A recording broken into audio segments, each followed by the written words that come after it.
이사야 43장 1절로 7절 말씀입니다. 오늘은 말씀이 조금 길지요. 이사야 43장 1절로 7절 말씀.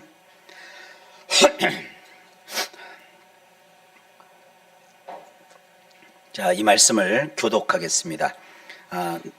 남자분들이 먼저 읽으시고 여자분들이 나중 읽으시고, 그래서 맨 마지막 절 7절은 함께 읽으십니다. 자, 우리 남성 성도님들부터 1절 읽겠습니다. 시작.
함께 읽습니다.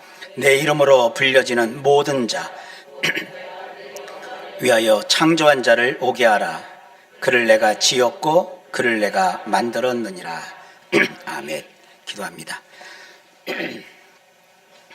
주님, 오늘도 우리에게 말씀하여 주옵소서. 우리 주 예수님의 이름으로 기도하옵나이다. 아멘.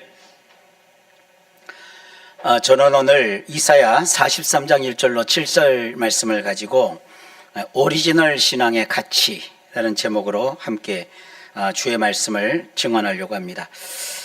2016년 이탈리아 로마의 한 가정집에서 일어난 일입니다. 주방에 걸려있던 아주 낡고 어두운 그림 하나가 어느 날 갑자기 쿵 하고 바닥으로 떨어졌습니다. 이 사고로 액자는 깨졌고요. 그림은 떨어져 나와 바닥에서 나뒹굴었습니다. 수백 년 동안 거기 걸려 있었어요. 집주인 가족들은 놀라서 막 달려왔는데 이내 혀를 찼지요. 그들은 이 그림을 그저 수백 년에 걸쳐서 조상 대대로 내려온 별로 별 볼 일 없는 오래된 카피본, 복제본 정도로만 알고 있었기 때문입니다.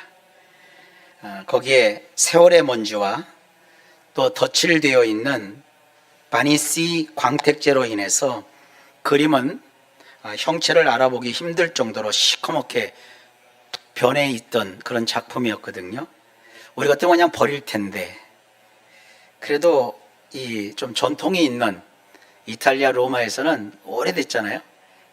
조상 대대로 갑오처럼 계속 거기 걸려 있었던 건데, 그게 떨어져서 액자가 박살났다고 해서 치워버리면 좀 그렇잖아요.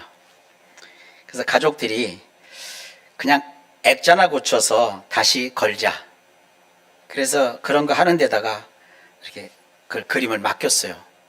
별 기대 없이 맡겼는데 그 그림이 좀 오래됐잖아요. 그래서 예술품 보건가인 이 프란치스코 여사에게 이게 무슨 그림이냐 하면서 그쪽에서 복원을 의뢰했어요. 근데 그 그림을 받아든 이 복원가의 눈빛이 달라졌습니다. 그림을 덮고 있던 묵은 때를 여러 이제 기법이 있거든요.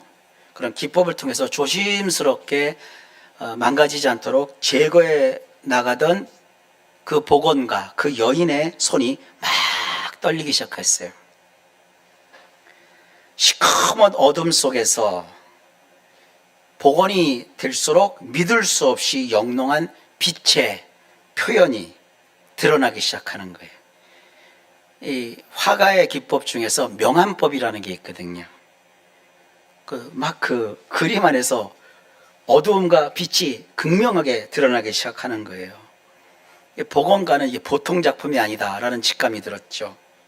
장장 5년에 걸친 정밀 감정 끝에 2021년 전 세계 미술계가 발칵 뒤집힙니다. 발표가 있었어요. 이 그림은 복제품이 아닙니다. 빛의 화가 렘브란트가 1632년에 그린 진품 동방박사의 경배. 작품명은 영어로 하면 The Adoration of the Magi. 이것의 오리지널 원작입니다. 이게 발표를 했어요. 자, 렘브란트가 어떤 사람인가 좀 보시면 아마 미술 교과서에서 많이 저분 얼굴을 봤을 거예요. 어떤 분들은 저분이 독일 분이다 이렇게 생각하는데 독일 분은 아니고 네덜란드 화가입니다. 빛의 화가라고 이름 나 있는 아주 유명한 화가지요. 저분이 그린 그림이 어떤 거냐, 복원된 그림을 좀 한번 볼까요? 저 그림입니다. 저기 이제 동방의 박사인지 저기 헤롯인지 몰라요, 이건. 근데 저 밑에 예수님이 이렇게 있고 마리아가 있고 동방의 박사가 이렇게 숙여서 아기 예수께 경배하는 작품입니다. 수백 년간 가짜 취급을 받으며 어둠 속에 묻혀있던 이 그림의 가치를 감정을 했어요. 얼마 정도 가치가 있을 것 같아요? 감정을 해보니까 유로로 2억 유로예요. 감이 안 오죠? 우리 돈으로 환산하면 지금 달러가 많이 올랐어요. 유로도 우리 이제 한화가 가치가 떨어졌는데 자그마치 우리 돈으로 3,305억 원이에요. 조개. 이제 그보다 더 나가겠죠? 우리 같으면 저걸 박물관에 이렇게 기탁해서 거기서 보관해야 될 텐데 저 가문이 저거를 아니다, 저건 팔지 않겠다, 소장하겠다. 그래서 저 가정에 소장을 하면서 필요한 때 어쩌다 한 번씩 이렇게 공개하는 그런 보기 드문 대단한 작품이에요. 자, 만약에 그날 벽에서 저 작품이 추락하는 사고가 없었다면 저 그림은 영원히 가치를 잃은 채 먼지 속에 묻혀 있었을 겁니다. 오늘 우리가 읽은 이사야서의 말씀은 바로 이런 상황에 처한 이스라엘 백성, 그리고 오늘날 우리를 향한 하나님의 메시지이기도 합니다. 세상의 풍파에 시달려 먼지를 뒤집어 쓰고 때로는 인생의 벽에서 떨어져 깨진 것 같은 우리에게 하나님이 이렇게 말씀하시는 거예요. 너는 세상 사람들이 말하는 그런 복제품 따위가 아니다. 너는 내가 직접 지어 만든, 내가 친히 만든 나의 원작, 오리지널 작품이다. 오늘 이 말씀을 통해 우리 안에 숨겨진 하나님의 걸작품으로서의 나의 가치를 재발견하고 진정한 성탄의 기쁨을 회복하는 시간이 되기를 소망합니다. 이 렘브란트의 그림이 오랫동안 진품으로 인정받지 못했던 이유가 뭐예요? 그 위에 덮여있는 두꺼운 광택제 바니쉬. 이 광택제를 바르는 것은 색이 변하지 않도록 바르는 건데, 그러니까 이게 번질번질 하다고요. 그리고 이게 작품이 매끈하지 않잖아요. 근데 광택제 위에 먼지가 계속 쌓여요. 이게 1600년대 작품이라고요. 수백 년간 먼지가 쌓였단 말이에요. 겉모습만 봐서는 그냥 먼지투성인 벽에 걸려있는 시커먼 어떤 작품에 불과한 거예요. 버릴 수도 없고 그런 거죠. 마치 그 닭가슴 인간관의 닭 갈비뼈 계륵과 같은 존재였죠. 버릴 수도 없고 안 떠버릴 수도 없고 저 칙칙한 거 아마 깔끔한 사람 같았으면 벌써 갖다 버렸을 거예요. 아니면 당근에다가 팔면 누군가는 했겠죠. 팔아도 돈도 안 될 것 같으니까 그냥 가져가십시오. 그럴 수도 있을 거예요. 겉모습만 봐서는 렘브란트라고 하는 거장의 손길을 느낄 수 없었죠. 이스라엘 상태가 그랬습니다. 바벨론 포로로 잡혀간 그들은 이미 나라를 잃어버렸어요. 성전은 무너졌습니다. 그들은 세상의 시선으로 볼 때 철저한 실패자였고 가치 없는 노예일 뿐이었습니다. 아마 그들 스스로도 이렇게 생각했을 거예요. 하나님이 우리를 버리셨다. 우리는 이제 끝장난 민족이다. 여러분, 우리도 살다 보면 이런 순간을 맞이합니다. 실패와 실수, 그리고 갑자기 큰 병이 걸려요. 여러분, 건강검진 받을 때마다 겁먹지 않습니까? 저는 겁이 나요. 나이가 들다 보면 다 겁먹는다고요.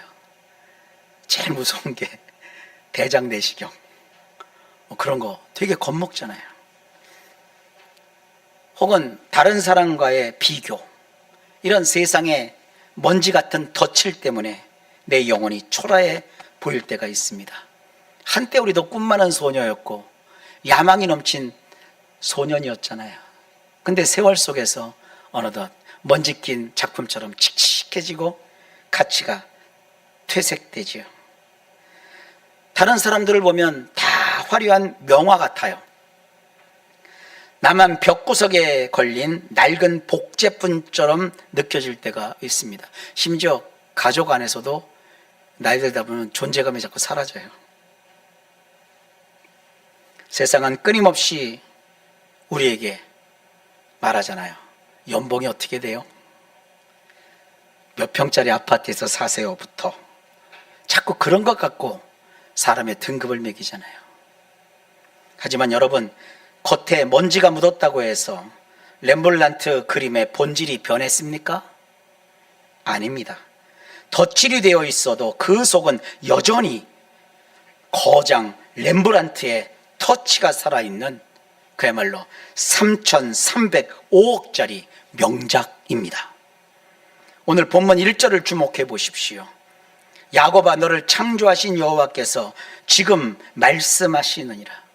이스라엘아, 너를 지으신 이가 말씀하시느니라.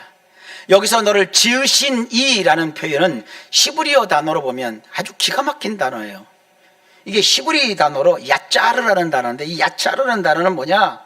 단순히 없었던 것을 펑 하고 생기게 하는 그런 마술 같은 일이 아니에요.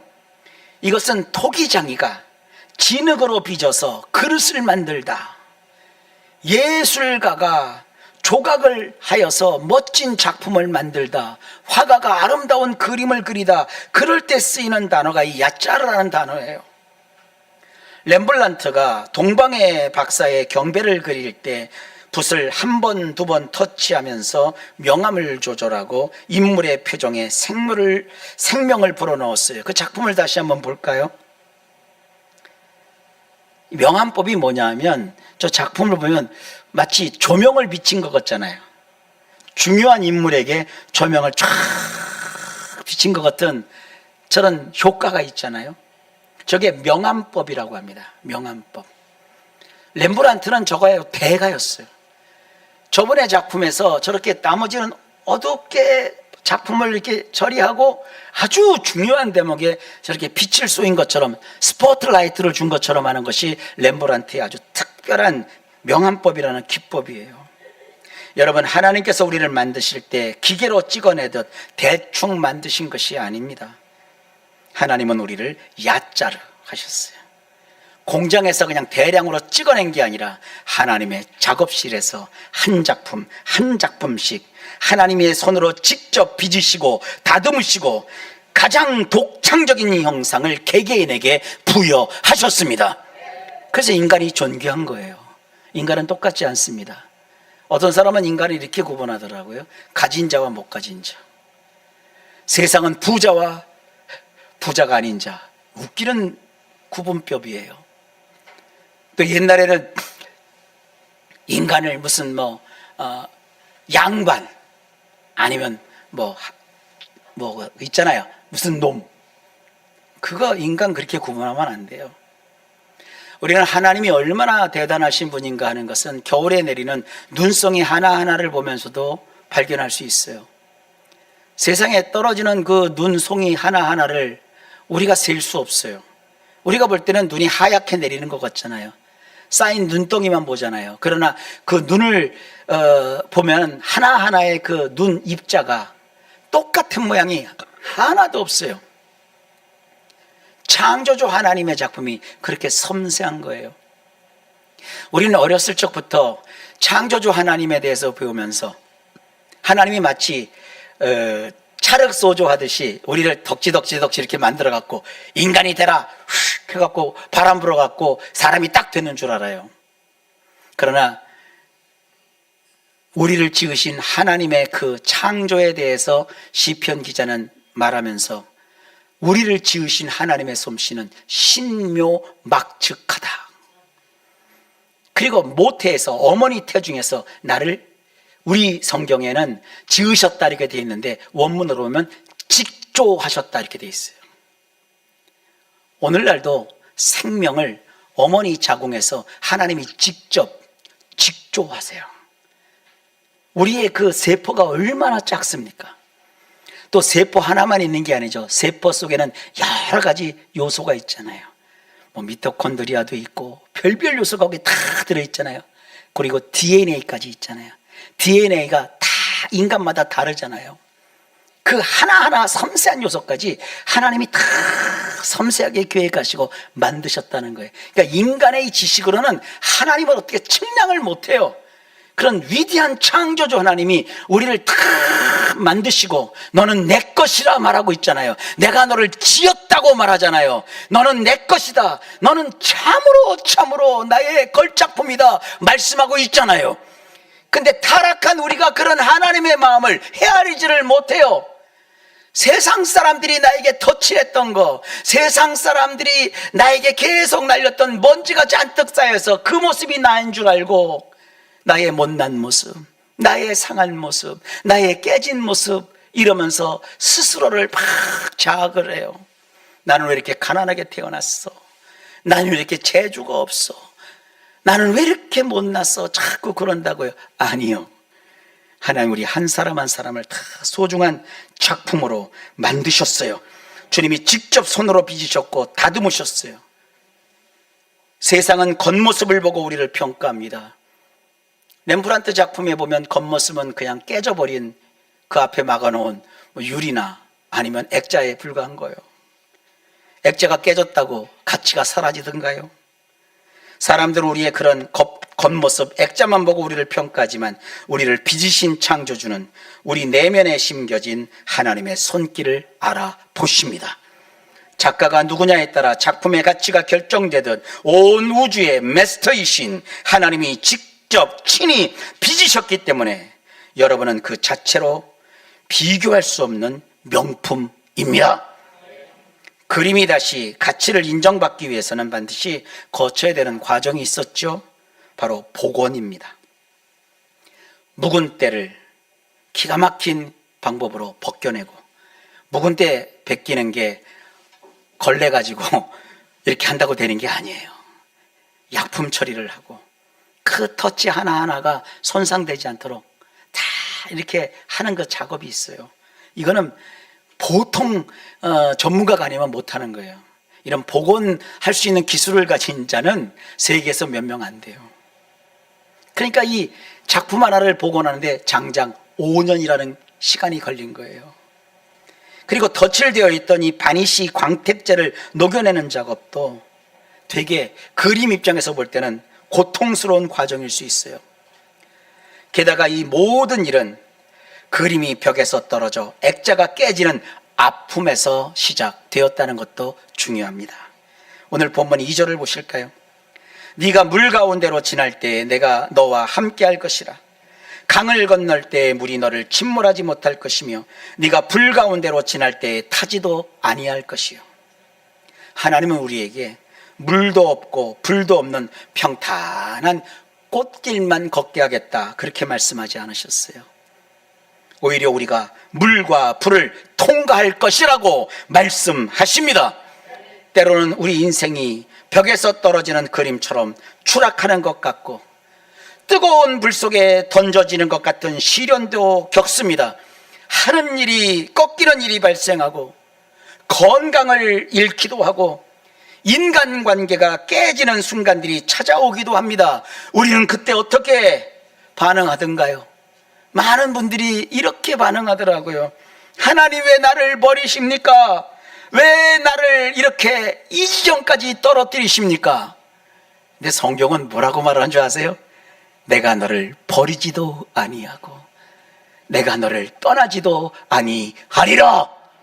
우리는 현실을 중요시기지만 현실의 메시지를 붙잡지 말고 그 현실 넘어서 초월하신 하나님이 주시는 그 말씀을 붙잡는 말씀의 사람이 되어야 합니다. 내가 너를 버리지도 아니하고 내가 너를 떠나지도 아니하리라. 이 렘브란트의 작품의 진가가 발견되기 위해서 1600년이니까 우리로 하면 임진왜란 정도 되는 거예요. 그 수백 년의 세월을 그냥 벽에 걸려 있었어요. 아무도 그 가치를 몰랐어요. 기억하십시오. 로마의 그 그림이 떨어진 것은 파괴가 아니라 발견의 시작이었습니다. 복원과의 손길이 닿자 더러운 때는 씻겨나가고 렘브란트의 영롱한 그 빛이 드러났습니다. 하나님께서는 우리의 인생의 고난을 우리를 망가뜨리는 도구가 아니라 우리를 덮고 있는 세상의 헛된 욕망과 죄악의 껍질을 벗겨내는 거룩한 복원의 도구로 사용하십니다. 이사야 선지자가 말합니다. 비록 지금 포로로 끌려가 이스라엘아 너희는 고통을 받고 있지만 그 시간은 너희가 버림받은 시간이 아니라 너희가 다시 하나님의 백성답게 빚어지는 시간이다. 지금 물과 불 같은 시련 가운데 옥 계십니까? 두려워하지 마십시오. 지금 여러분은 망가지는 중이 아니라 하나님이라는 최고의 복원과의 손길에서 여러분이 가진 본연의 오리지널의 가치를 회복하는 중입니다. 5년의 복원 과정을 거친 뒤에 전문가들은 공식적으로 선포했습니다. 이것은 렘브란트의 진품입니다. 이 선포와 함께 그림의 가치는 천정부지로 치솟았습니다. 오늘 하나님께서도 우리를 향해 똑같은 선언을 하십니다. 본문 1절 하반절에 내가 너를 구속하였고 라는 단어가 나와요. 그래서 이 구속이라는 단어는 히브리 말로 가알이라고 하는데 이 가알은 매우 법적이고 실제적인 용어입니다. 이건 뭐냐 하면 가까운 친족이 빚 때문에 팔려간 형제를 위해서 대신 값을 치르고 되찾아오다 이런 뜻이에요. 하나님은 내가 너를 위해 정당한 대가를 지불해서 너를 되찾아왔다, 가알했다 이렇게 말씀하고 있는 거예요. 렘브란트 그림의 가치가 3,305억 원이라고 했습니다. 하나님은 우리를 구속하시기 위해서 돈이 아닌 하나님의 아들 예수 그리스도의 생명을 값으로 지불하셨습니다. 하나님이 우리를 사시기 위해서 지불했던 예수님의 피값이 우리의 몸값입니다. 그래서 예수님이 말씀하셨잖아요. 한 영혼이 천하보다 귀하도다. 여러분 값어치가 천하보다 귀하다니까요. 근데 왜 예수 믿는 사람이 예수 믿는 사람을 무시합니까? 가정에서도 무시하시면 안 돼요. 여러분 아내가 예수를 믿으면 천하보다 귀한 아내하고 사는 거예요. 가장 비싼 값을 주시고 하나님이 건지신 그 남편과 내가 사는 거예요. 서로 소중히 여기고 아껴주십시오. 아유 성질이 어떻게 안 맞는데 성질이 저런데요. 그래도요 먼지 낀 거예요. 복원하면 돼요. 누가? 하나님이. 하나님 이거 정말 1600년대 작품이 2000년대 와서 복원됐어요. 알려졌어요. 내 생에 안 바뀔 수도 있어.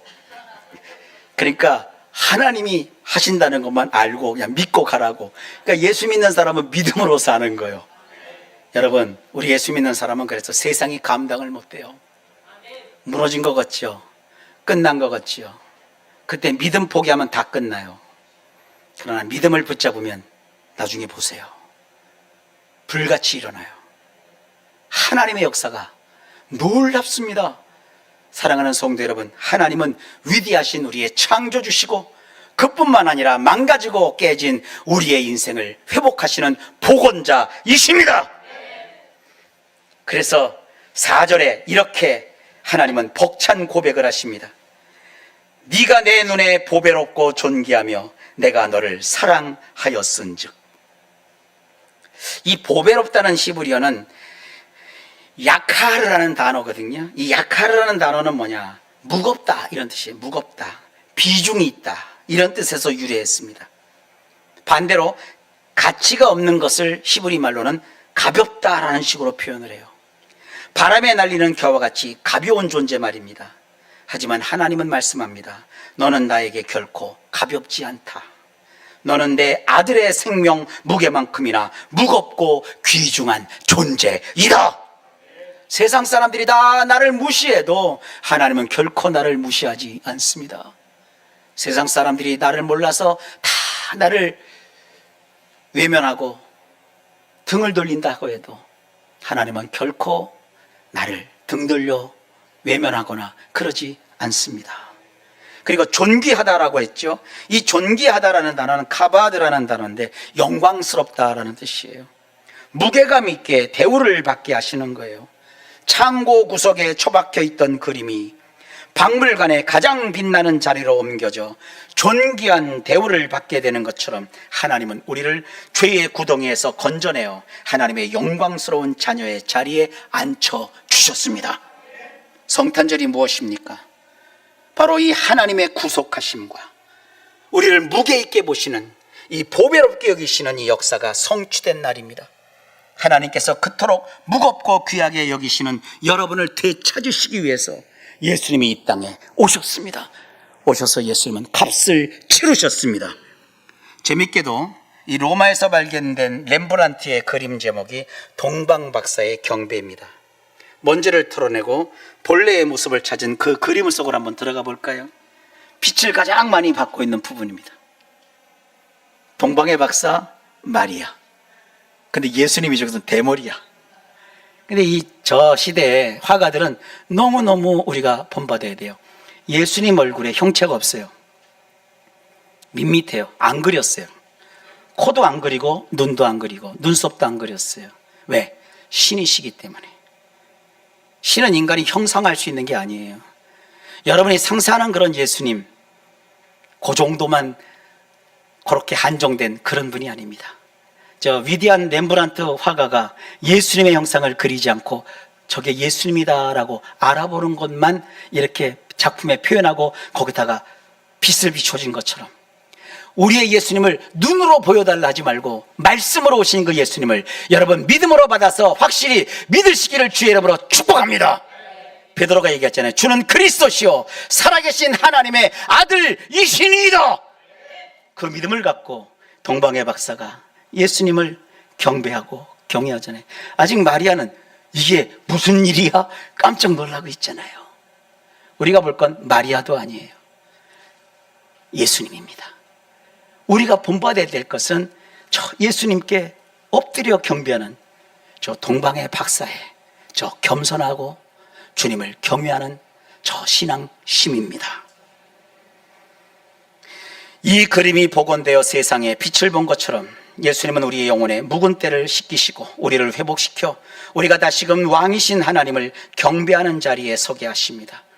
그것이 예수님이 오신 목적이며 성탄이 가지는 참된 의미입니다. 여러분의 삶이 혹시 깨진 액자처럼 느껴지십니까? 실패한 것 같고 되는 일이 없고 남들보다 뒤처진 복제품 인생처럼 혹 느껴지십니까? 아니에요.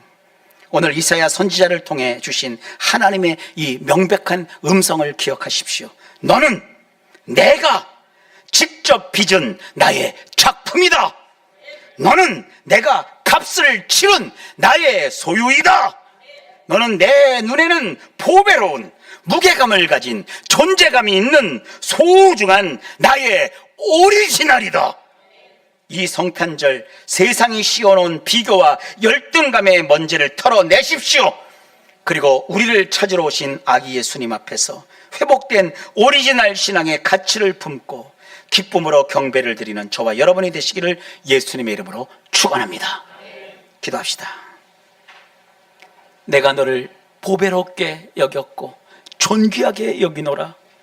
하나님, 이 주님이 나를 보시는 진품의 가치를 우리 성도들이 느끼게 하시고 그것에 감사하게 하셔서 생활이 아무리 어렵고 힘들다 할지라도 나를 회복하시고 복원해 가시는 하나님의 은혜를 깨달으며 삶의 어려움을 이기게 하시고 견디게 하시고 고난이 온다 할지라도 질병이 온다 할지라도 믿음으로 이기는, 그래서 가치가 드러나는 그런 인생을 다 살아가도록 주님 도움을 베풀어 주옵소서. 우리 주 예수님의 이름으로 간절히 기도하옵나이다. 아멘.